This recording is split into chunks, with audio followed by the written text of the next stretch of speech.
Hola, un saludo cordial para todos ustedes, queridos amigos de este canal PRF Mundo de Radio Rosa Mística Colombia. Tenemos programa Opiniones. La periodista Luisela Scrosati de la Nueva Bussola Quotidiana en Italia y el sacerdote Martin Gristin de Suiza acusan a Bergoglio respectivamente de actuar como un dictador y no respetar el derecho canónico en el tema que concierne al nombramiento de una mujer como prefecta de un dicasterio. Por primera vez, un medio de comunicación diferente a Radio Rosa Mística Colombia, donde lo hemos venido diciendo hace rato, y comparando a Bergoglio y su programa de gobierno con el de las dictaduras comunistas latinoamericanas, se refiere a Bergoglio como gobernante absoluto y o dictador. Se trata de la Nueva Bussola Quotidiana de Italia y su periodista y analista Luisela Scrosati. El despido de Monseñor Rey y el nombramiento de Sor Brambilla como prefecta, ambos por parte de Bergoglio, violan las normas de la Iglesia y exigen reafirmar la naturaleza y los límites del poder papal, porque la Iglesia está confiada al primado, no al capricho de Pedro. Pero Bergoglio tampoco es el primado.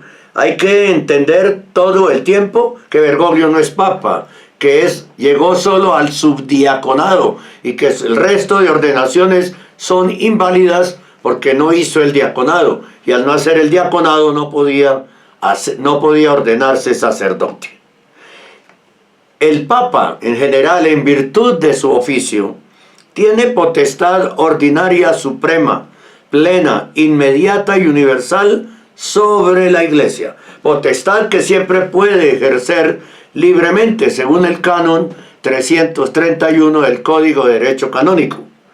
Suprema, plena, inmediata y universal.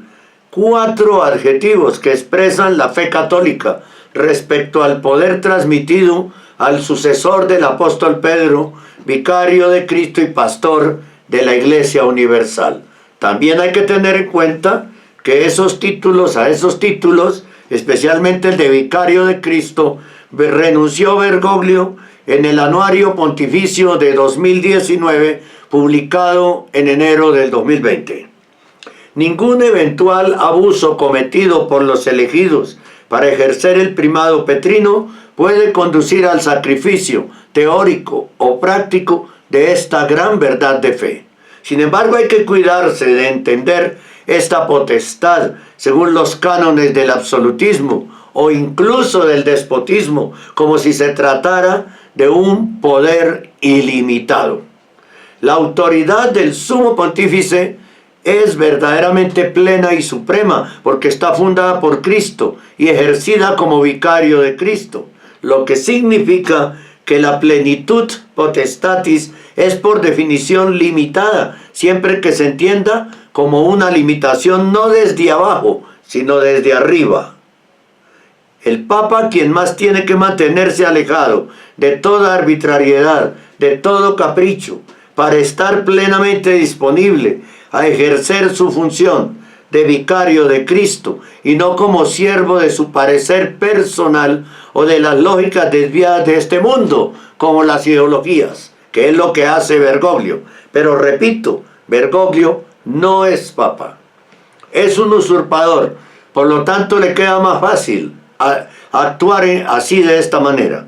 Por tanto, es el más vinculado de todos a lo que procede de la voluntad divina, la ley divina natural, la ley divina positiva, la constitución divina de la Iglesia, la salvación de las almas. Pero esto no lo aplica en sus trabajos y en su labor diaria Jorge Mario Bergoglio. Él está desvinculado de todo eso, sobre todo de la salvación de las almas. El poder del Papa tiene límites. Ante esta verdad, se derrumban tanto las delirantes olas absolutistas que conciben la autoridad como libre de toda norma superior, como aquel relativismo y democratismo que ve en la autoridad del Papa la ejecución y representación de una vaga soberanía popular. Pero está claro que ante las nuevas decisiones de Bergoglio es más urgente reiterar la primera parte del dilema, y en particular que el Papa puede actuar contra legem humano, pero no contra justitiam, contra la justicia. Nos referimos en particular al nombramiento de Sor Simona Brambilla como prefecta del Dicasterio para los Institutos de Vida Consagrada y las Sociedades de Vida Apostólica, y de la, entre comillas, destitución de Monseñor Dominique Rey, obispo de la diócesis de Frejus-Toulon. Ya se había establecido en la Constitución Apostólica Predicatio Evangelium que cualquier fiel podía presidir un dicasterio u organismo en atención a su particular competencia, gobierno y función. El cardenal Ghirlanda había justificado la novedad explicando que la presidencia de un órgano curial dependía directamente del poder conferido por el sumo pontífice, independientemente de haber recibido las órdenes sagradas. En el nombramiento del nuevo prefecto, la potestas regimini aparece completamente independiente del sacramento del orden, señal de que la línea que el cardenal Ghirlanda venía desarrollando desde su tesis doctoral se ha consolidado durante este pontificado, que no es sino durante este gobierno de Bergoglio. El punto en cuestión es importante. En efecto, la potestad de orden y la potestad de jurisdicción son distintas. La primera, la potestad de orden, es conferida sacramentalmente para realizar actos sacramentales y no puede revocarse, aunque sí limitarse. La segunda es conferida por la Iglesia, no sacramentalmente, para realizar actos de gobierno y puede ser revocada, que es la potestad de jurisdicción. Tampoco es un misterio que algunos laicos que han recibido la facultad pueden realizar ciertos actos de gobierno, como los actos judiciales. Sin embargo, el canon 129, parágrafo 1 del Código de Derecho Canónico sigue afirmando que de la potestad de régimen que existe en la Iglesia por institución divina y que se llama también potestad de jurisdicción, son sujetos hábiles, conforme a la norma de las prescripciones del derecho, los sellados por el orden sagrado, es decir, los sacerdotes y los obispos.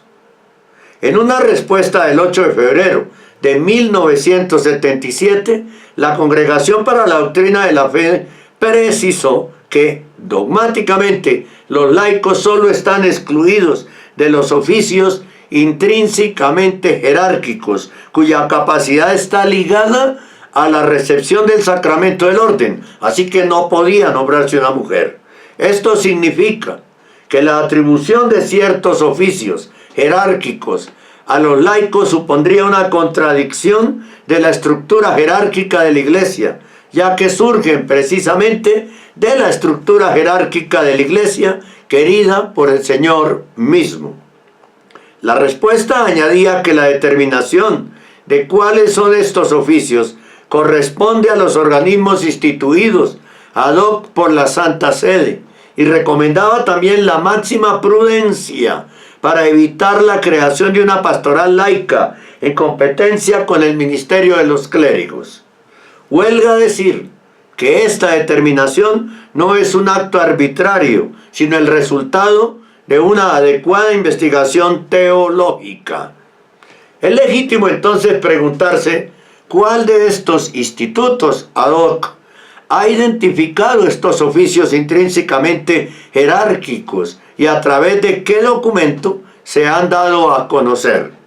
Del mismo modo es legítimo preguntarse si el nombramiento de una monja como prefecto de un importante dicasterio, así como el nombramiento de mujeres laicas como delegadas episcopales, que de hecho ejercen todos los poderes de un vicario episcopal, no han alcanzado ya no solo, sino que han traspasado abundantemente la frontera de la competencia con el ministerio de los clérigos, ya que es incomprensible que irresoluble y grave necesidad podría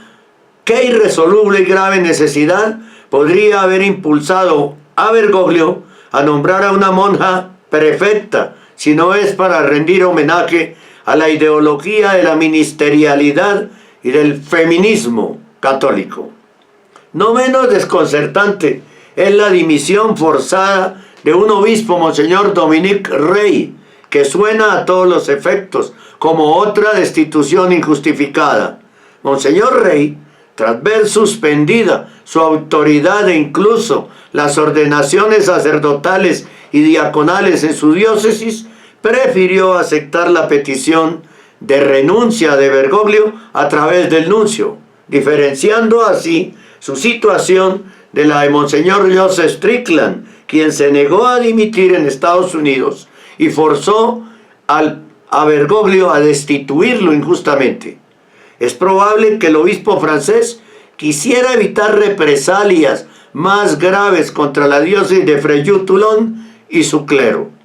Una posible y quizás deseable negativa de Rey habría llevado muy probablemente a Bergoglio a cometer un nuevo abuso de autoridad utilizada para cometer injusticias. Lo que pasa también es que si hace lo que hizo Joseph Strickland, pues simplemente lo misericordian, lo echan y se queda sin su pensión, ¿no? Como lo hizo el obispo Rey, no perdió la pensión.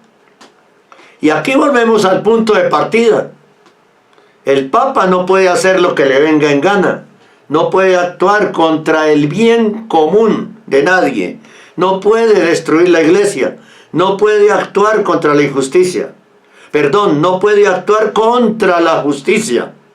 El hecho de que nadie en la iglesia tenga el poder de juzgar al Papa reinante no significa que no se pueda y se deba juzgar su actuación o incluso resistirse a ella, como hacemos permanentemente aquí en Radio Rosa Mística Colombia, porque todos los días algo sucede que nos refuerza en esa posición de estar en contra de las decisiones de alguien que llegó a ocupar la silla de Pedro como un usurpador, pero que ni siquiera es diácono. Del mismo modo que es lícito y propio que quienes comparten con él el gobierno de la iglesia le corrijan y amonesten, puede desanimar el hecho de que la iglesia no disponga de medios para destituir y castigar a un papa, pero hay que recordar siempre que la realidad de la iglesia es completamente incomprensible fuera de una perspectiva de fe, la fe que llevó a Santo Tomás a indicar el recurso a Dios como resolución eficaz de aquellas situaciones en las que no es posible apelar a un superior. Si no hay superior, que recurra a Dios, que lo corrige o lo quita de en medio. Comentario a la sentencia de Pedro Lombardo. Por otra parte, un sacerdote suizo también llamó la atención sobre el nombramiento de Sor Simona como prefecta del dicasterio para la vida consagrada. Se trata del sacerdote Martin Grichtin, sacerdote suizo y es vicario general de la diócesis de Coira. Él es experto en derecho canónico y ha publicado un artículo en el medio alemán cat.net denunciando el nombramiento de Sor Simona Brambilla como primera mujer al frente de un dicasterio romano.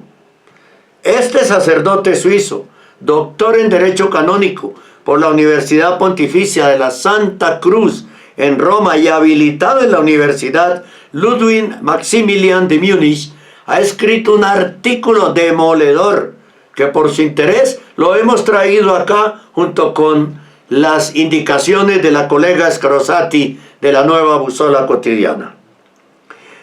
Ahora ha llegado, dice Martin, definitivamente el momento.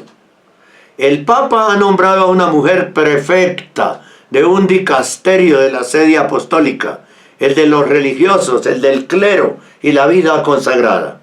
Y el caso es desconcertante.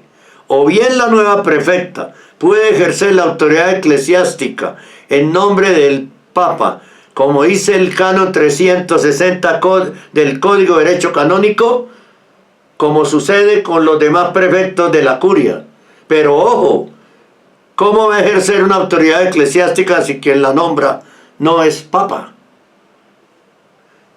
Al tratarse de una persona laica, las religiosas son laicas, ¿no? Nos encontraríamos en la época de la Iglesia Imperial Alemana. En aquella época, como es bien sabido, había obispos que ocupaban el cargo en cuestión y ejercían la autoridad eclesiástica sin haber sido ordenados obispos. El daño que se hizo a la Iglesia fue inmenso. El estallido de la Reforma Protestante tuvo mucho que ver con este grave agravio.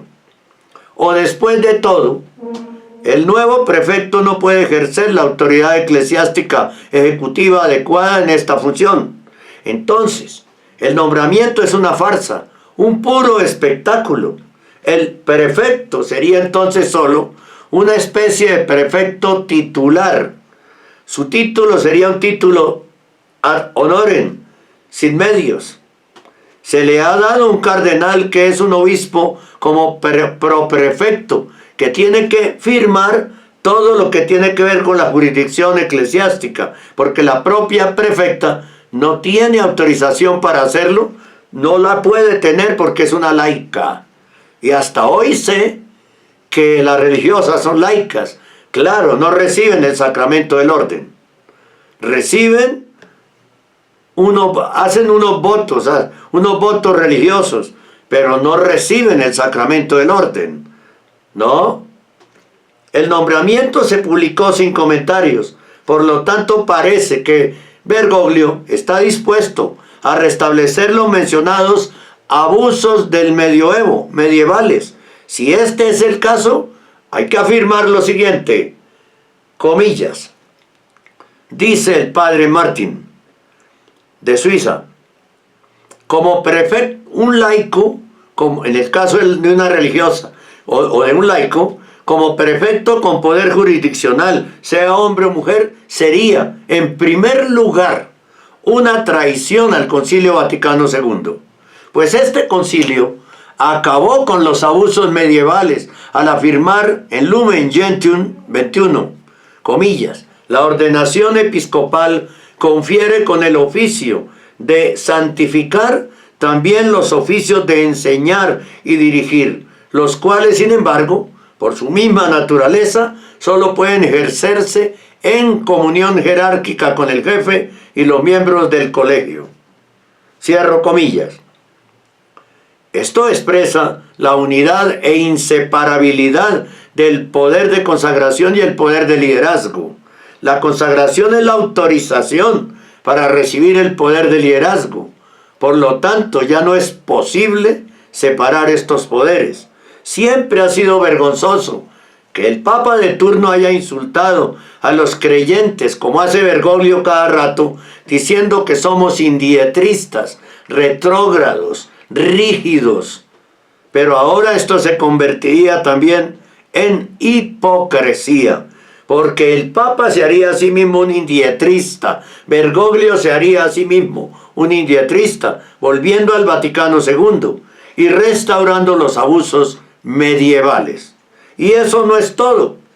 El Código de Derecho Canónico de 1983, el de Juan Pablo II y Benedicto XVI, en el canon 129, parágrafo 1, basado en Lumen Gentium 21, afirma, comillas, los que han recibido la sagrada ordenación están autorizados según el derecho a asumir la potestad de gobierno que existe en la Iglesia por designación divina y que se llama también potestad jurisdiccional. Y en el canon 274 del mismo código se dice más claramente, comillas, solo los clérigos pueden recibir ministerios que requieran la potestad de consagración o autoridad eclesiástica. Entonces, Si una religiosa que no puede ser ni es clérigo ejerciera ahora la potestad vicaria ordinaria como prefecta de un dicasterio de la curia romana, se estaría infringiendo totalmente el derecho canónico en una cuestión vital, trascendental, de mucha importancia.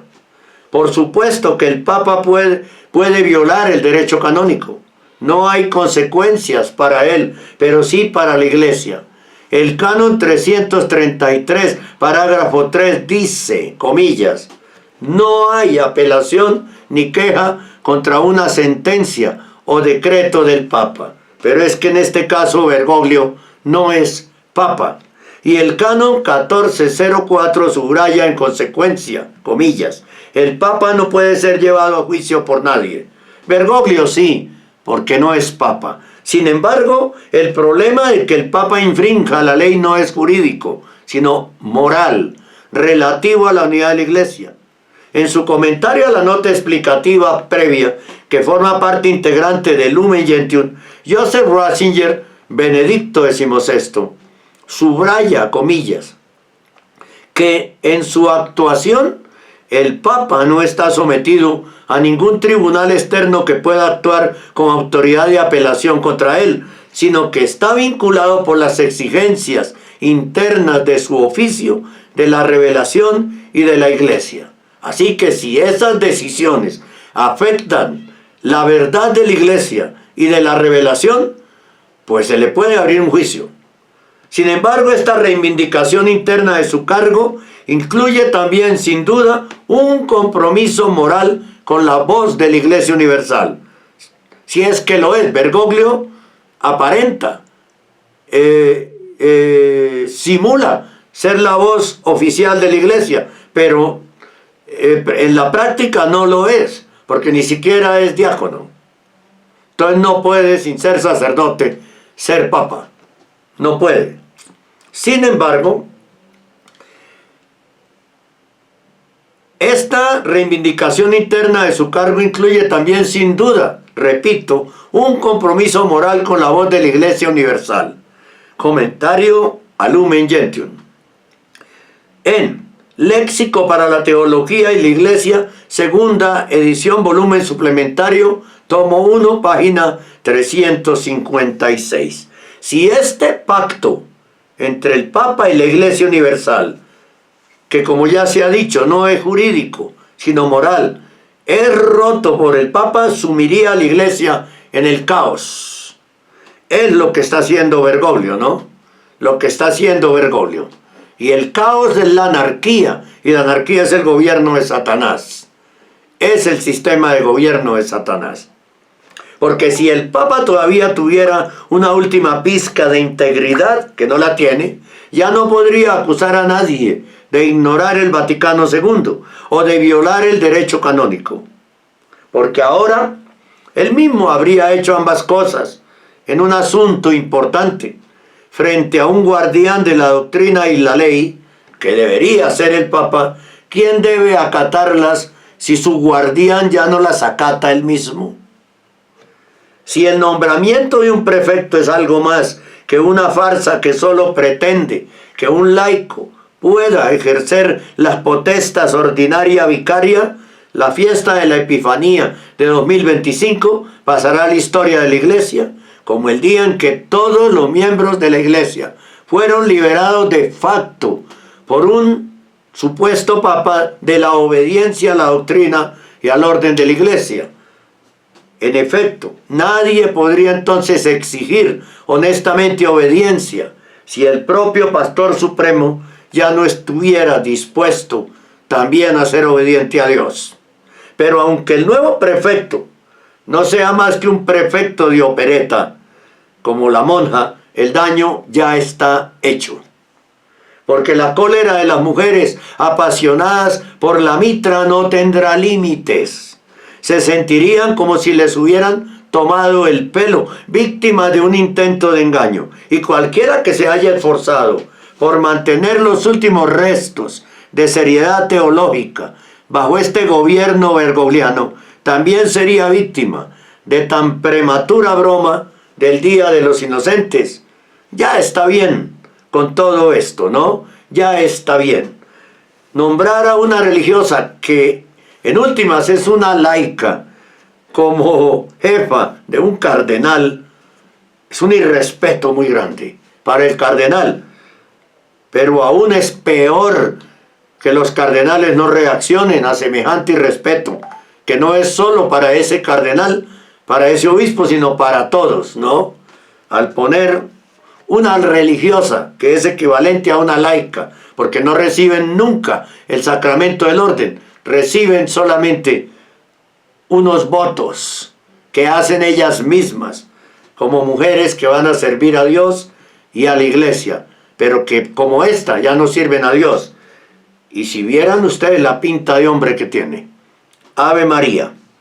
Bergoglio sigue en su camino de destruir la iglesia, la fe católica, el magisterio de la iglesia, la moral, la liturgia, todo. Ahora quiere destruir las comunidades religiosas, ¿no? Que la Virgen anunció en la Salet que se convertirían en cloacas de Asmodeo. ¿Recuerdan? Muchas gracias por acompañarnos en este cenáculo.